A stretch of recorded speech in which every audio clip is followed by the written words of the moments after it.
This was definitely not taken with my 50 millimeter lens. This was taken with my Nikon D500, and I had my 70 to 200 lens. I wish I had a longer zoom lens every now and then. Not often, but sometimes it'd be nice to have a nice 300 or 400 or some even longer, like a 5 or 6 millimeter lens. But generally, I don't use those types of focal lengths, except every now and then. If there's a bright full moon, it's fun to shoot it at as far of a zoom as you can. And that's what I did here. All I had was a 70 to 200, but it worked just fine. So I shot this at with my D500 at 200 millimeters. If you're shooting the moon, there's a couple things that seem counterintuitive. Number one, you want a smaller aperture because you need to get that photo nice and sharp. You also want to limit the amount of light coming in. You might think, well, the moon is not very bright. Why would I want to limit the amount of light? The moon actually is super bright. This was shot at 1/200th of a second at f4.8, ISO 640. So that's not a very sensitive condition. Like I'm really limiting it quite a bit. And you might think, well, I want as much light as I can. No, you don't really. You almost want to underexpose your shot and then bring it up in post. I don't remember if that's what happened here or if I accidentally overexposed it too much. You know what I did? I dialed in exposure compensation. I think I shot this at -1 EV so that it was intentionally underexposed. And the reason for that is the moon is way brighter than you might think when you're actually out there shooting it, especially if it's a full moon like this. So a little bit of background on this photo. My wife and I were putting the kids to bed. At some point in the evening, she mentioned, she's like, hey, there's gonna be a really nice full moon tonight. I was like, oh, cool. Maybe I'll go check it out.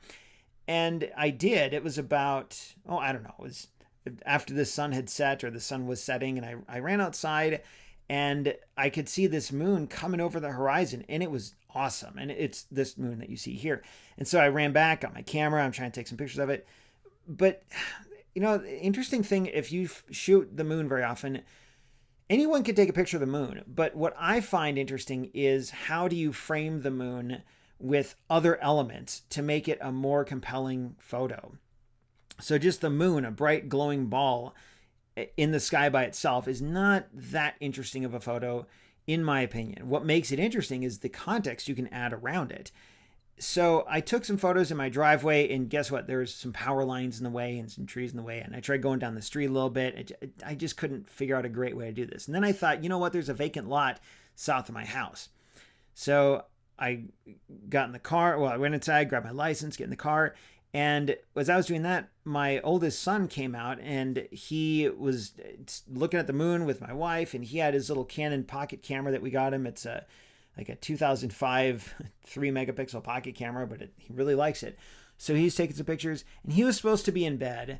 And I said, I kind of looked at my wife, and she looked at me, and we had this moment of understanding. And I was like, get in the car, kiddo. So he came in the car, he hopped in the car. And yes, we could have just walked, but I needed to get there quickly. So we drove 1 block south and got out in this vacant lot, and we're running through the tall grass and the shrubbery to get to a spot where we could take a picture of the moon. And that's when I got this shot here. Now, it kind of bummed me out at first because in that 5 minutes of time, the clouds had moved in. So in my driveway, it was a clear night, but now there were clouds, and I was like, man, my picture's ruined. This is terrible. But I managed to get a few that were kind of like this, where the moon has this halo. It's like shrouded in clouds, but you can still see it clearly. And what I like about this is several things, like a combination of a lot of things came together. Number one, the framing. Within the picture, you see trees on the left and trees on the bottom right. And it adds a sense of context. It feels like it's in a, I don't know, it sets the mood. You got these dead branches, or these branches, they're not dead, but they just hadn't spread leaves yet, kind of creeping into the frame. And then there's this full moon, and there's these clouds, and you got these really dull colors, like the really dull, rich purples in there. It just, all of the elements came together to create what I thought was a much more interesting photo than just a picture of the moon by itself. So I guess that's my challenge to you. If you're trying to shoot a picture of the moon, number one, limit the light coming in. Use a fast shutter speed. Use a small aperture, smaller than you might think. Shoot in RAW, and then you got plenty of room to play with the photo in post.